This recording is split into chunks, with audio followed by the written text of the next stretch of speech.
ఏ సంస్థకైనా ఏ కార్యాలయానికైనా ఒకరే సీఈఓ ఉంటారు. కానీ నిజామాబాద్ జిల్లాలోని ఓ సొసైటీకి మాత్రం ఇద్దరు సీఈఓలు ఉన్నారు. సీఈఓ కుర్చీ కోసం ఇద్దరు కొట్లాడుకుంటున్నారు. ఆ కుర్చీ నాదంటే నాది అని పోట్లాడుతున్నారు. కథ అంతటితో ఆగలేదు, ఏకంగా కోర్టు మెట్లెక్కారు. దీంతో తలలు పట్టుకుంటున్నారు ఉన్నత అధికారులు, రైతులు.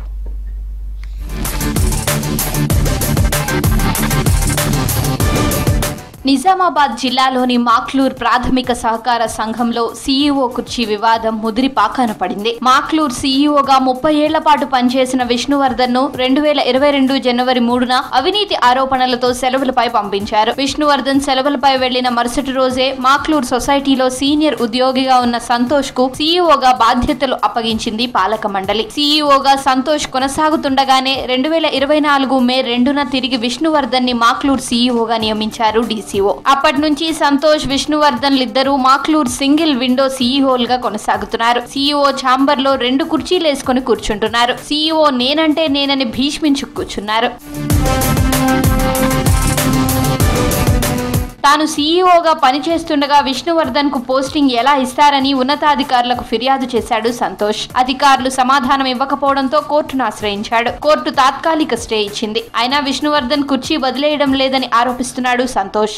మీరు డ్యూటీలో ఉండగా ఎట్లా ఇంకో సీఈఓని ఎట్లా అపాయింట్ చేశారు?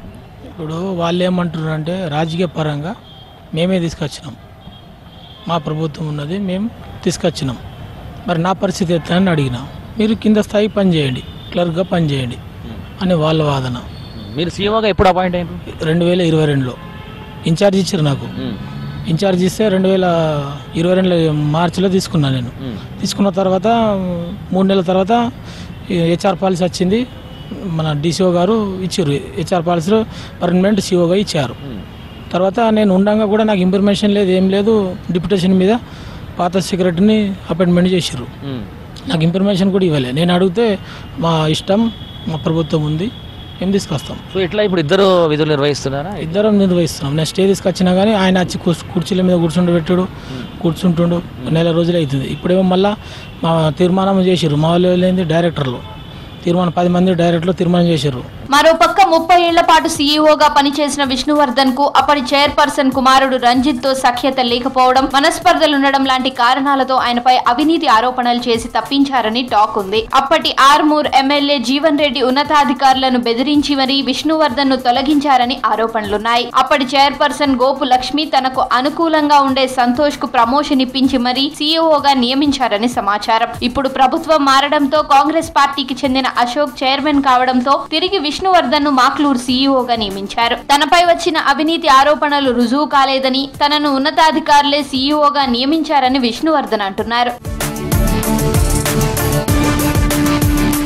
మాక్లూర్ సొసైటీకి సీఈఓలు ఇద్దరుండడం వల్ల ఖరీఫ్ లో పంట రుణాలు ఇవ్వలేదు. రైతులకు యూరియా, ఇతర అవసరాలు తీర్చలేని పరిస్థితి నెలకొంది. రైతులు కూడా తమ సమస్య ఏ సీఈఓకు చెప్పుకోవాలో తేల్చుకోలేకపోతున్నారు. ఇద్దరు సీఈఓలతో సిబ్బంది పరేషాన్ అవుతున్నారు. ఇద్దరిలో ఎవరి మాట వినాలో, ఎవరి ఆదేశాలు పాటించాలో అర్థం కావడం లేదంటున్నారు. జాయింట్ డ్రాయింగ్ పవర్ ఎవరికి ఇవ్వాలో అర్థం కాక చైర్మన్ అశోక్ ఇబ్బంది పడుతున్నారు.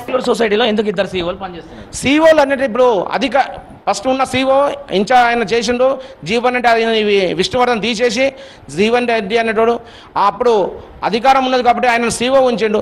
మళ్ళీ ఈయన మొన్న మార్చి మే 2వ తారీఖున గవర్నమెంటే హెచ్ఆర్ పాలసీ ప్రకారం ఈయన సీనియర్ ఉంది, ఈయన గందరగోళం ఉంది, అవినీతి ఉంది, ఈయన ఈ గవర్నమెంట్ పంపితే అప్పుడు నేను తీసుకున్నా సీఓలు. 6 నుంచి మొన్న జూన్ 5 దాకా ఏం ఎటువంటి లేదు, అన్ని కొనసాగుతున్నాయి, అన్ని చేస్తున్నాయి.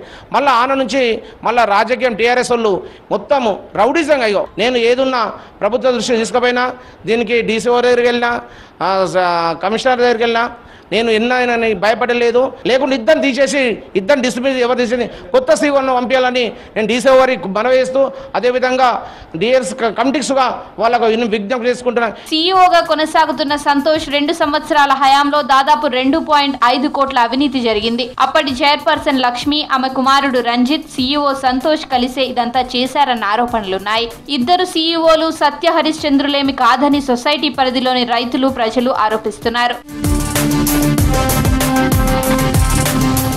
విచారణ ఎదుర్కొంటున్న వ్యక్తి మళ్లీ ఎలా సీఈఓగా వచ్చారు? విష్ణువర్ధన్ రీ-ఎంట్రీ దేనికి సంకేతమని రైతులు అంటున్నారు. అవినీతి బయటపడినా సంతోష్ ను సీఈఓగా ఎందుకు కొనసాగిస్తున్నారనేది ప్రధాన సందేహం. ఒక కుర్చీ కోసం ఇద్దరు కొట్లాడుతుంటే పాలక మండలి ఎందుకు మౌనంగా ఉంది? ఇప్పుడు ఇవే సమాధానాలు దొరకని ప్రశ్నలుగా మిగిలాయి.